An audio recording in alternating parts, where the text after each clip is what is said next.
In 1966, a parcel of land came up for sale and the Greencastle-Antrim School District bought it. And part of that parcel, there was a barn, a farmhouse, and a dilapidated spring house. They were going to survey that off and sell it.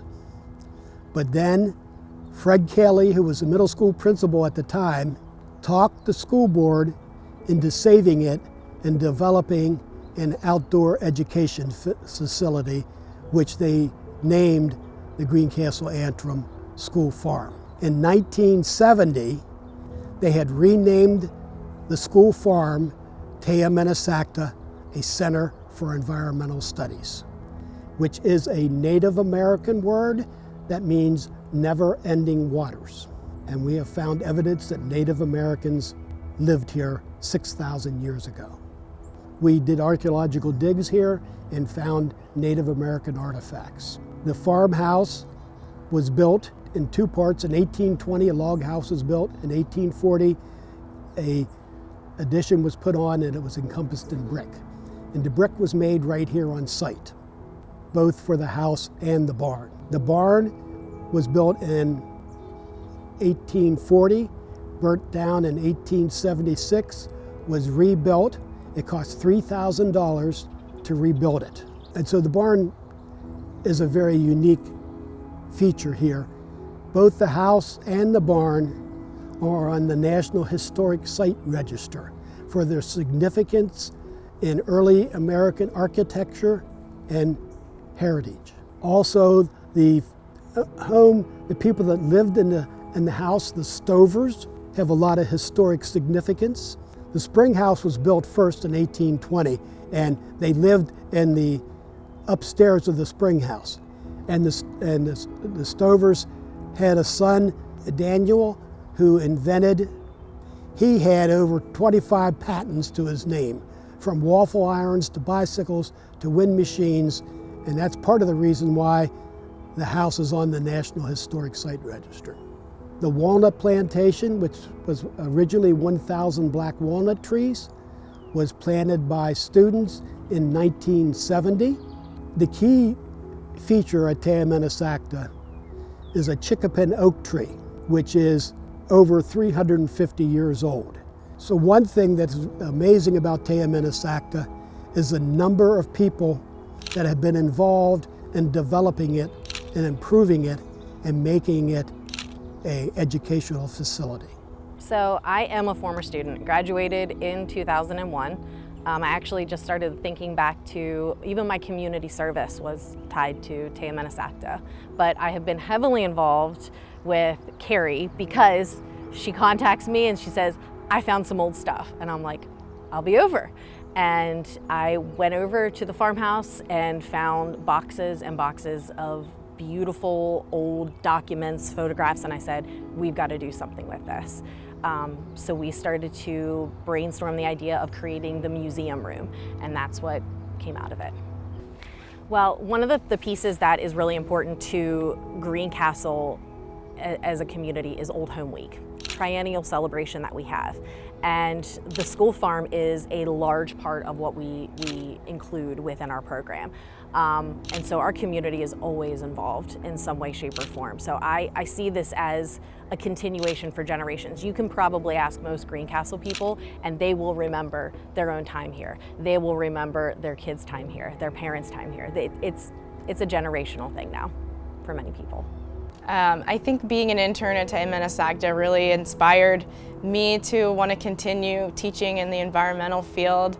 Mrs. Barnes was a really fun teacher, and I watched how she interacted with all the students and really lifted everybody up and made them excited to be outside even when kids didn't want to be. So I learned a lot from being here and working with her. I often get a lot of hugs, a lot of fist bumps, a lot of when are we coming back, can we come back tomorrow? I don't want to leave, best day ever. So, and I'll tell you probably some of the most rewarding feedback from the students is when you have a child that, the teacher might say, this child, has this emotional behavioral problem, and that child comes here closed up, but then leaves giving me a hug and saying, this was the best day ever. And then that's usually when I go over to the counselors or their emotional support teachers and say, you need to bring them out in nature. I think starting with Mr. White, whenever I was younger, finding this place that we could be outside and still be learning, but in a whole new, curious way, was really inspiring to me. As I was thinking about developing programs for Tayamentasachta, because our main objective here at that time, my original objective was how to teach students to live a harmonious lifestyle with the planet Earth. I had a lot of student teachers from Shippensburg University, and they worked with me, and together we developed new programs. And my favorite program is Earth Seekers. But this Earth Seekers program, which I developed with Melody Stewart from Renfrew Environmental Education Center in Waynesboro, really opened up avenues for me to teach students. And I used a puppet. Each season they came in the fall, the winter, and the spring. So in the fall we planted daffodil bulbs. In the winter we made pine cone bird feeders. And in the spring we planted seeds. We planted seeds in the garden, and they could come back and watch them grow. And then in first grade they met Al, and the program was Who Takes Care of the Earth? And we did Discovery Things again, walking back through the woods. We did a rainbow chip thing where we found colors, and I even planted spring wildflowers that would be there so that when they did that, they could find different colors. The barn is used for education. We have for Earth Keepers, the 5th grade Earth Keepers program. M's lab, which is a character in Earth Keepers, is in the barn. We have displays of antique machinery and tools, which were donated from people from the community. We've had square dances in there. We've had movies. We have had a lot of different activities take place in the barn. Oh, there's so many. So we have photographs of the Stover family, the Hennenbergers, so we're actually taking those materials. And when I say we, I mean it's students that are also involved in this. So I have a group of students who are a part of a Social Studies National Honor Society called the Blue Devil Scholars, our Rho Kappa National Social Studies chapter. And they help to kind of curate these pieces, and we started by looking just at the photographs and creating a family tree. So we've created a visual family tree for people to come and look at to see the family members that make up the original Stovers who were in the house, and then the lines that go down through. We have documents from Jacob Stover, who went out west, a very interesting notebook from him written in shorthand that was then transcribed. So we have that. We have lots and lots of little pieces that have been found over the years, artifacts that have been found over the years that Charles mentioned. There were lots of digs that have happened out here. And so we have all of those pieces as well upstairs. So I've thought a lot about the barn these last few years. My hope is that the barn is available for teachers to bring classes every day to, conduct anything from science experiments, history lessons, to even art teachers to bring their students out and maybe work on art pieces in the natural world. My hope is to one day be able to open those double barn doors every morning I get here and have a list of, the teachers that are using it whenever I'm not.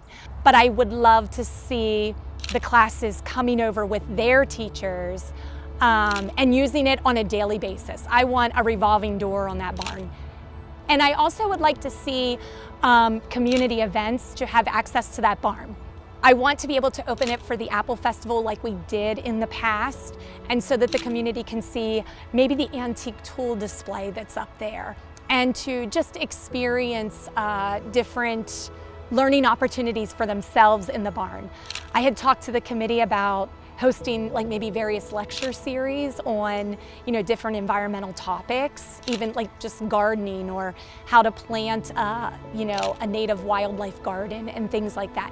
And I'd love to open up the barn and use the barn for those types of events for the community, because this is my classroom space, and it's very interesting because even though we have facilities for our students, it's very important that the community feels welcome here and that this is their environmental center too. I'm really hopeful for the future of education. I think as the human population continues to grow and as students are presented with more and more technology, I really see this place as growing in even greater importance, because the students realize how just being engaged and unplugged in the natural world, essentially how that makes them feel, and the lessons that are learned out here from, you know, like Charles had mentioned, washing their hands in soil, to planting in the garden, to collecting the algae growing in the natural spring and taking those aquatic organisms and looking under the microscopes and developing food webs, aquatic food webs or soil food webs. It's all very, very exciting, and it doesn't matter the student. So the future, I see my job becoming more important because other school districts don't have this, and that is true. I would like to see school districts everywhere having this, and I'm hoping that you know, the people that are in charge making the big decisions realize that importance, and maybe even talk to Charles and myself and come out here and observe and understand that this is needed. You know, for sustainability, this is needed. I think Tayamentasachta just helped bring my love for the natural world up through my life, and so now I get to share that with other people and children especially, and it's really amazing when you see something click in a child where, you know, we've got 5th graders that have never been on hikes before, 10 years of their life, and they've never got to just go outside and be. So I think that Tayamentasachta really helped me connect with nature, and it's really inspiring to be able to do that for the future. I want this place to continue to thrive and be the natural inspiration that it was for me and for so many kids in like every single generation that goes through Greencastle.